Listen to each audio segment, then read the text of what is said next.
बिस्मिल्लाहिर्रहमानिर्रहीम। सभी तारीफ़ें आसमानों के रब के नाम हैं और दुरूदों की नजराने हैं मेरे प्यारे नबी हज़रत मोहम्मद मुस्तफ़ा सल्लल्लाहु अलैहि वसल्लम पर। आमिर उस्मान आदिल कहते हैं मुझे, और आप इस वक्त मौजूद हैं मेरे साथ मेरे यूट्यूब चैनल और ऑफिशियल फेसबुक पेज पर। नाज़रीन, आज कैप्टन रिटायर्ड सफदर जो कि दामाद हैं मियाँ मोहम्मद नवाज शरीफ के और मरियम नवाज के घर वाले हैं, उन्होंने आज एक नया पिंडोरा बॉक्स खोल दिया अदालत के बाहर। उन्होंने एक खसूसी रिट दायर कर रखी थी एतजाज अहसन के खिलाफ। इस मौका पर उन्होंने मीडिया से गुफ्तगू करते हुए जो बातें कही हैं, उन्होंने एक बार फिर पाकिस्तान की सियासत में भूंचाल पैदा कर दिया।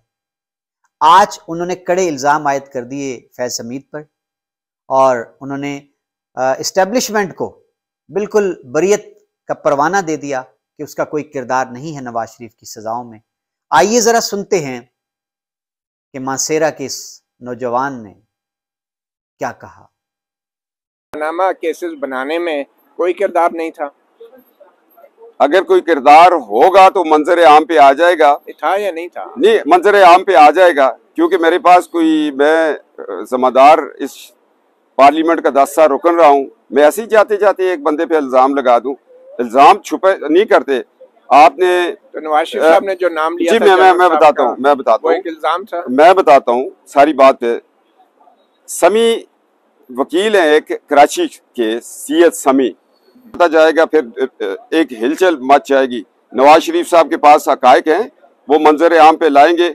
उसका जवाब देखो जनरल बाजवा का नहीं बनता, उसका जवाब फैज हमीद का बनता है। फैज हमीद को इसका जवाब देना पड़ेगा पानामा का। आपने कहा अगर एक घर में एक बच्चा शरारती हो, इसका ये मतलब है बाप पे FIR कटवा दे। आपने कहा जनरल बाजवा एक प्रोफेशनल और न्यूट्रल। यार मैं 8 महीने उनके पास इन्फेंट्री स्कूल में पढ़ता रहा हूँ। अच्छा, हाँ, मेरे इंस्ट्रक्टर हैं। तो ये आपको कब रिटायरमेंट का क्या, जनरल फैज हमीद रिटायर हो गए?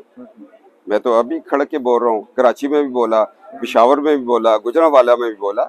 ये बात नहीं है, हमारा इदारा वो अजीज जो है। बॉर्डर में बैठा फौजी है, वो आपकी ये बातें सुन के उस पर क्या गुजर रही होगी? वो कह रहा होगा कि आप में और एतजाज अहसन में क्या फर्क है? वो बॉर्डर पे बैठा ये कह रहा होगा कि अभी तक इस रिटायर्ड तो है मगर जज्बा इसका सर्विंग वाला ही है। अगर एक बंदा मेरे इदारे के लिए बदनामी का बहस है तो मैं क्या कहूँ कि तुम बहुत अच्छे। बैरिस्टर एतजाज अहसन ने क्या गलत किया? उसने ये गलत किया कि कानून की किताबें कंधे पे रख के उसने कहा इन किताबों का सहारा ना लो, तो ये फैसले कहीं और से होते हैं। ये गलत उसने किया। एक लेमैन करता, मैं ना आता अदालत में।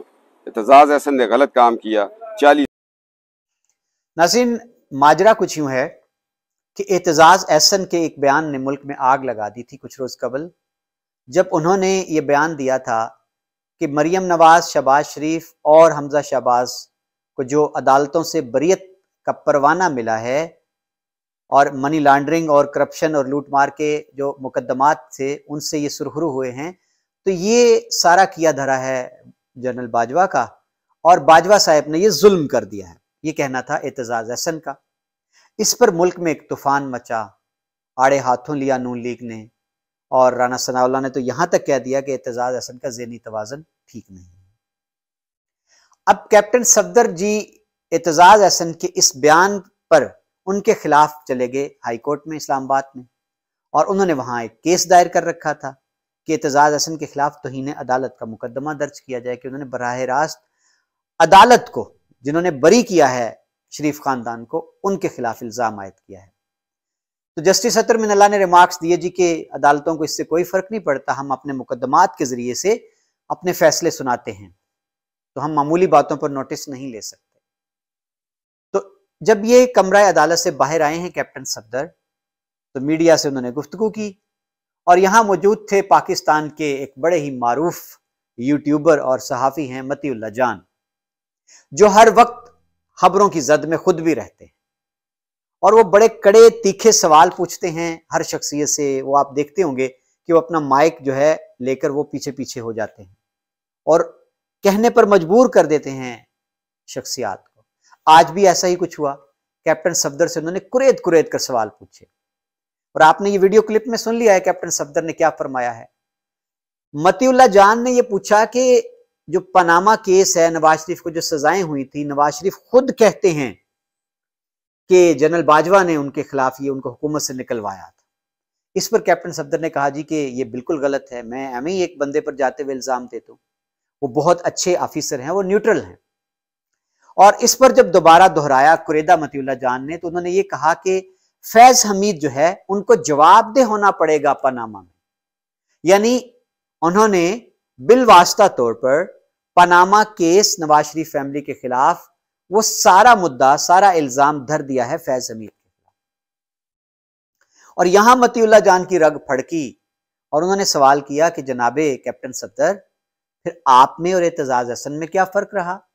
एतजाज अहसन ने शरीफ खानदान की बरियत का इल्जाम धर दिया जनरल बाजवा पर, और आपने आज इल्जाम दे दिया पनामा केस में सजाएं और हुकूमत से निकलवाने का फैज हमीद पर। तो आप में फर्क क्या हुआ? इसका वो शाफी जवाब ना दे सके और आएं बाएं शाएं करते रहे। और यहां नाज़रीन उन्होंने एक और बड़ा इंकिशाफ किया है आज कैप्टन सफदर ने। उन्होंने कहा क्या? कहते हैं कि नवाज शरीफ के खिलाफ जो साजिश हुई थी ना, ये एक बैनुल अक़वामी साजिश थी, आलमी कुव्वतों की साजिश थी कि नवाज शरीफ को सजा के तौर पर हुकूमत से निकलवा दिया जाए। और मतीउल्लाह जान ने सवाल किया कि इनका हैंडलर कौन था आलमी ताकतों का पाकिस्तान, मोहरा कौन बना?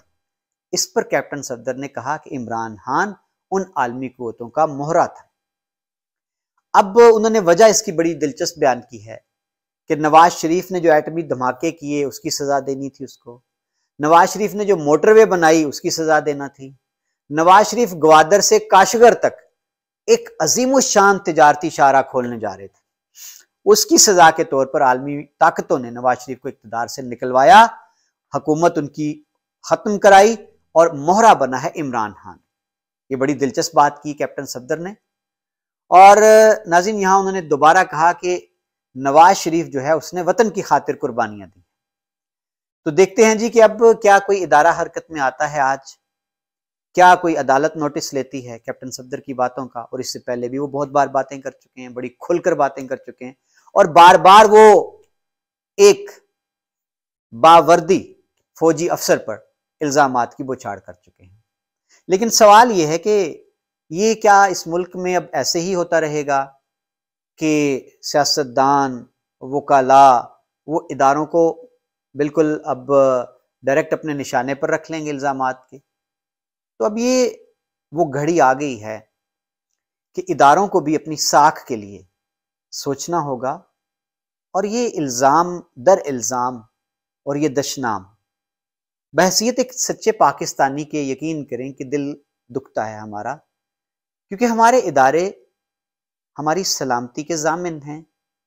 ये हमारी रेड लाइन है, हमें यही पढ़ाया गया, यही सुनाया गया, यही बावर कराया गया। और साथ ही साथ हमारे इदारे न सिर्फ ये कि हमारी जोग्राफियाई सरहदों के ज़ामिन हैं, बल्कि नज़रियाती सरहदों के भी ज़ामिन हैं। तो फिर जब इस तरह से आए रोज़ जो ऐरा गैरा नत्थु हैरा उठता है, इदारों पर वो बुछाड़ शुरू कर देता है, तो हमारे दिल दुखते हैं, हमारे जज्बात जो हैं वो लामहला मजरूह होते हैं। हम अपने इदारों की तौकीर करते हैं दिल से, हम इदारों का सर जो है फ़ख्र से बुलंद देखना चाहते हैं, हम इनके वक़ार में कोई कमी नहीं देखना चाहते। तो क्या आज हमारे इदारों के ज़िम्मेदारान गौर करेंगे इस बात पर कि क्यों ऐसा होने लगा है, क्यों ऐसा हो रहा है? क्या शटअप कॉल नहीं दी जाएगी? और क्या ये सिलसिला जो है इसको बंद नहीं किया जा सकता? बहुत शुक्रिया नाज़रीन, ये था मेरा आज का खसूसी तज्ज़िया कैप्टन रिटायर्ड सफदर जो कि दामाद हैं मियां मोहम्मद नवाज शरीफ के। उन्होंने जो आज गुफ्तगू की है इहाता अदालत से बाहर, उन्होंने एक और नया पिंडोरा बॉक्स खोल दिया है। उन्होंने नवाज शरीफ को हीरो करार दिया है और उनकी हुकूमत को गिराए जाने को उन्होंने बराह रास्त आलमी ताकतों का और इमरान खान को इल्ज़ाम दे दिया। और साथ ही साथ उन्होंने एक बावर्दी फौजी अफसर का नाम लेकर कह दिया कि पनामा उन्होंने बनवाया है और उनको पनामा के लिए जवाबदेह भी होना पड़ेगा। देखते हैं जी कब इस पर किस तरफ से क्या रद्द अमल आता है। बहुत शुक्रिया नाज़रीन, अपना ख्याल रखिएगा और अपनी आरा से ज़रूर नवाजिएगा। अल्लाह हाफ़िज़।